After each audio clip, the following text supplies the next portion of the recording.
All right, it is What's Good in Your Hood Friday. Pretty Kitty on your radio. We got company today, Pittsburgh. Mrs. Christy Porter has joined us today to let us know what's good in her hood. Big news for the Porter family and even for West End families. Pittsburgh's West End can be excited about a new community center that actually erected, June 1st, I think, right, Mrs. Porter? Is that correct? Okay. So true. Yes. Okay. Yes. All right. And it's called the Jasmyn Nyree Campus, named after your daughter. Yes. Tell us about it. Tell us about the dream, the vision, the focus, all of it. Okay. 20 years ago, Joey and I, we have 4 children.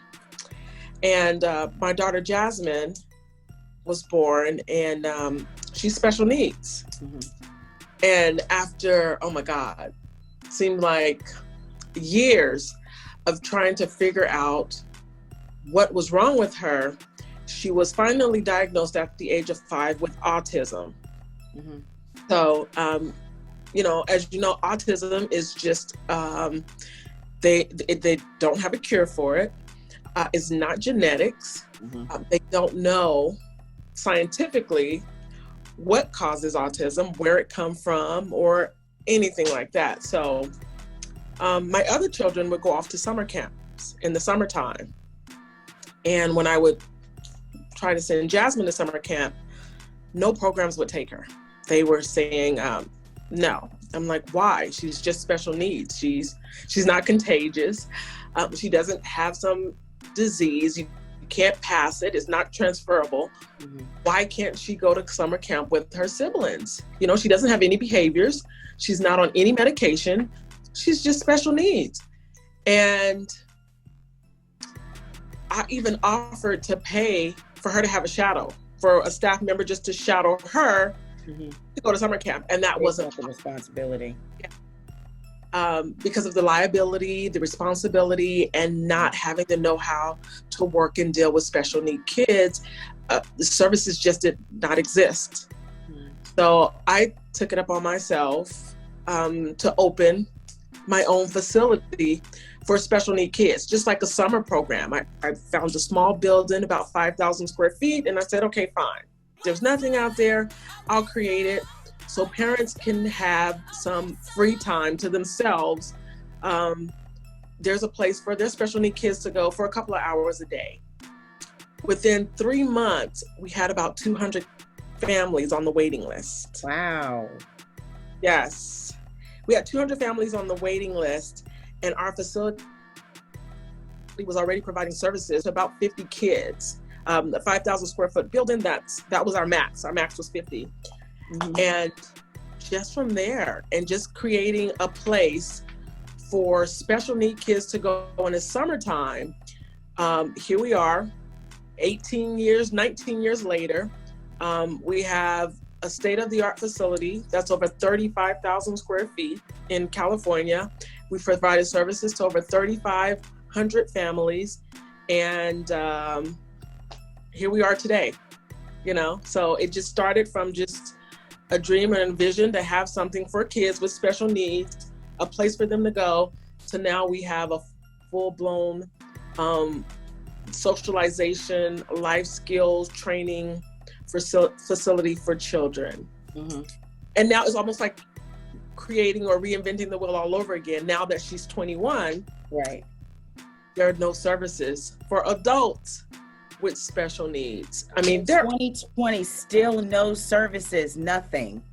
I mean, they have stuff for like higher functioning adults with special needs, for them to work mm-hmm. and for them to have settings.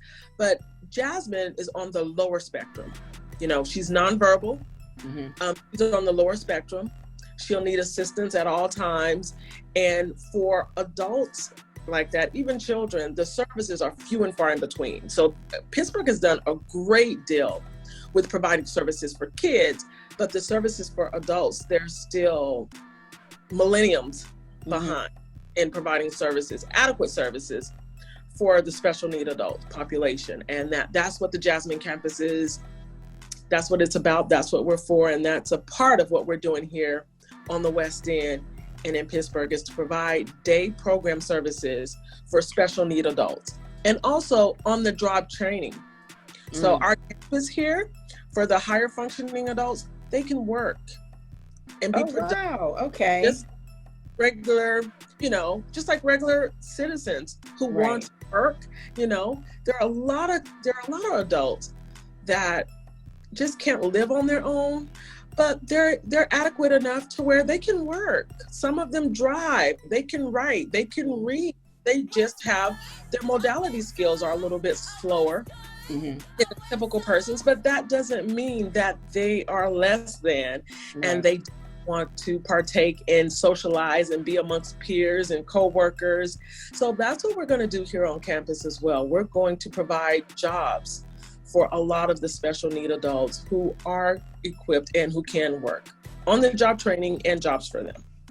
I like the fact that you chose the West End, because I feel like that area, along with Braddock and Duquesne, but those areas are much needed and people have deserted those neighborhoods.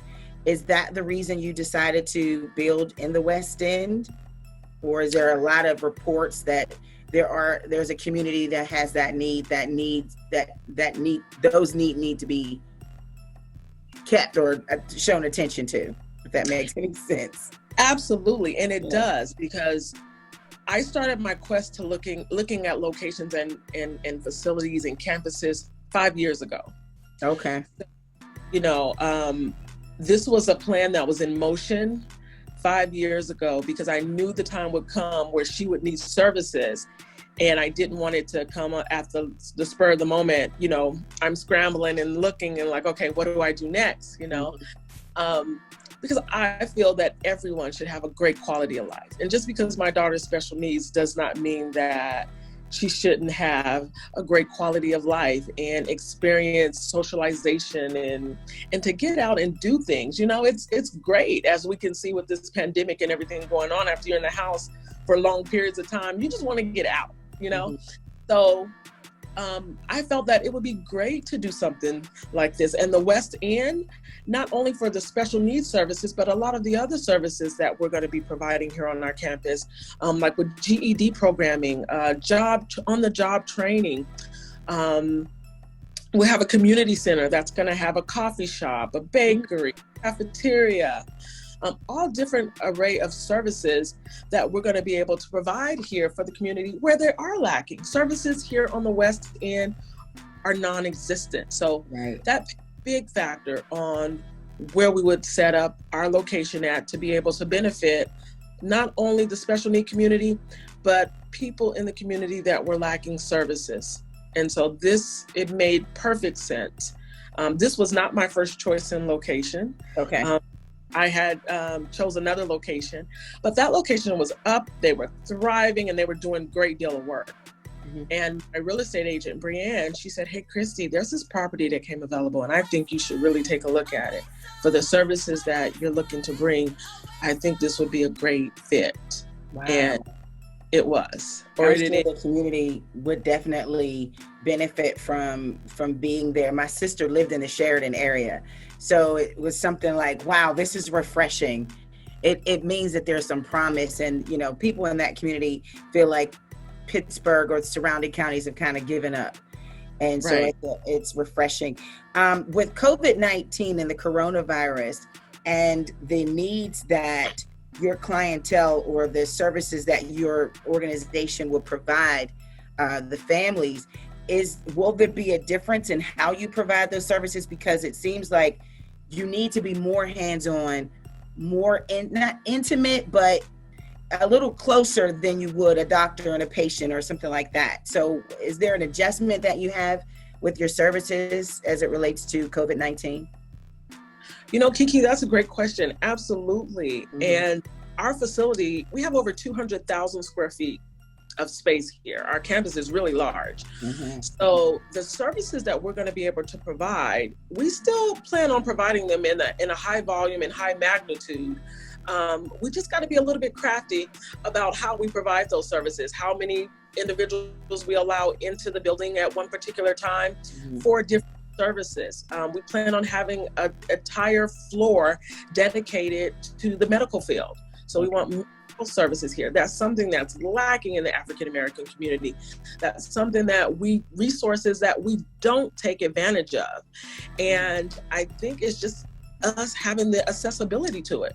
You know, how do we access these services that are free? Right. These services are going to be free to the people in the community.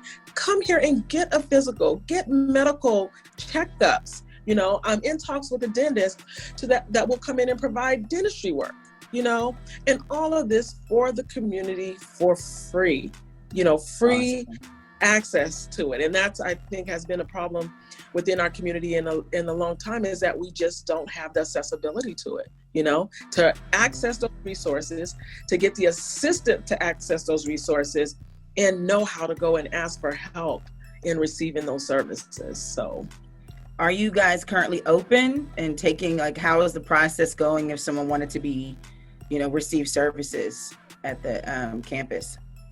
Right now, our administration building is open. Okay. We are currently in the process of working on our learning center. Okay. Now, our center is our 65,000 square foot facility that has a basketball gym in the inside. So we're going to open up in the summertime and after school for summer rec programs for the kids, to keep the kids off the street. We're going to provide 3 meals a day in the summertime, breakfast, lunch, and dinner. The kids can come in and free, get a hot meal off of the street. Our doors will be open at 8 o'clock in the morning, at late as 7 o'clock in the afternoon. We're talking about computer labs, the STEAM program. The numbers here, as far as the educational component wise, 57% of the kids in this area are below the state level guidelines when it comes to education. And another 60 to 70% by the time they get ready to go on to high school from here, they are not reading or doing math at grade level. And we all know that education is the catalyst for us to succeed and to be able to enter the job market. Even if we have on-the-job training here, where some kids may say, you know, college isn't for me. Well, come here and pick up a trade. Yeah. Because we're in works and talks of bringing a trade school here. Pick up a trade, learn how to paint, learn how to put in carpet, learn electrical, learn a trade, plumbing, so you can provide adequately for your families. And that's what it's about. Stopping that pipeline from, you know, from the schools to prison. Wow. That's what it's about. Wow. So does this mean that, I wouldn't assume that it's only going to cater to one ethnicity, but would you say the majority of the clientele or the majority of the service providers will be African American, being that it's in a predominantly African American community? You know, I think the services really will be like a mixed for services for everyone. We have services, we have a residential facility here as well. So we're going to have 40 affordable apartments for seniors, for special need adults, for disabled veterans. And so our administration building is open, and we have a list where people can come and sign up, you know, and we've had 10 people in the community do so far. And 80% of those people that have signed up for the services are not African American, you know? So a lot of people are going to come in and receive these services of all demographics, of all ethnicities, and they're welcome. But there's just something about us as African Americans going in and signing up and us getting the proper help, you know? So we're the last ones to sign up to get these type of services, but we're letting people know, listen, the services are here. Take advantage. They're free. All it takes is you coming in and asking for the assistance and the help. We're having them the address and a phone number so they can sign up. Yes, the address is 3011 Landis Street. That's Landis. 3011 Landis Street is our address, and that's here in Pittsburgh. And our office phone number is 520-8401. That is our office phone number. So they can call in and request whatever kind of services that they're interested in. We're looking at being a food distribution center here. So we will be able to distribute food to the people in the community. So if they're hungry, we have food now. We just gave out, we feed every Saturday. We provide lunch, grab and go lunches to 200 to 300 people a Saturday. So to date, since March, we provided over 1,400 lunches. Wow. Here, so. That's amazing. Are you I hear you're having a job fair, or are you looking for volunteers? Any information on that? I know, is there a job fair happening next month, or do you have any details on that? Yes, our first job fair will be July 17th. And that will be in our parking structure. We'll have the big tents and everything set up there. Our learning center is opening in January. Mm-hmm. So we're looking to weigh in.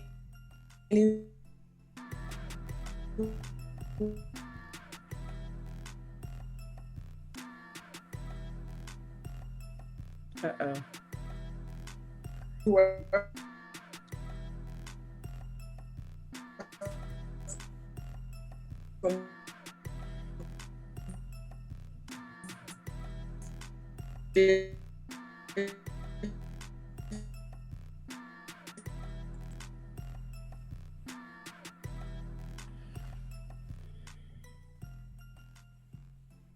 You kind of froze there.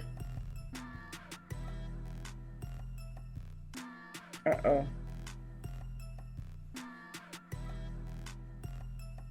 I don't know what happened. Christy, you froze. To 70 people. That's what they're. Okay, I don't know what happened. Yep, we got you. Go ahead. I was like, I'll wait. Okay, so you said July 17th. That's where you left off. Yes, July 17th will be our first job fair. Mm-hmm. We're actually going to have two. We're going to have one July 17th, and then we're going to have another one, I think, in September sometime. We haven't selected that date yet. But July 17th at 10 a.m. will be our first job fair. Okay. Here, so please be sure to send me the information. I can put it on my classifieds and help spread the word. Volunteers, I'm in a sorority, and so we love to volunteer. We love to give back to the community. Even if it's just me, I have no problem helping to serve the community. Whatever you need, I'm already in it. Oh, thank you, Kiki. I really appreciate it. Yeah, and Peasy is fam, so let Peasy know I said hey. I will. Please tell him Kiki said hey, and I thank you all so much for doing this for our community. Thank you so much for just listening to your calling and being obedient to that, and just having that caring heart and serving the community. Anything else you want to share with our viewers and listeners? I think that's pretty much it, Kiki. Okay. Thank you so much for having me on to talk about all these great services that we're looking to provide into the community. And, the services are available for anybody that's needing assistance and help, mental health issues, any of that. They're more than welcome to come on down, and we will help them the best we can. Awesome. We'll have all the links at thebeatpgh.com, the phone number, the address, and everything, and the job fair information. Please make sure you get it to me, and that way we can send it out as well. Absolutely, Kiki. You got it. Thank you, Christy. Have a great day. Stay cool. Yes, I am. Take care. Okay, you do the same.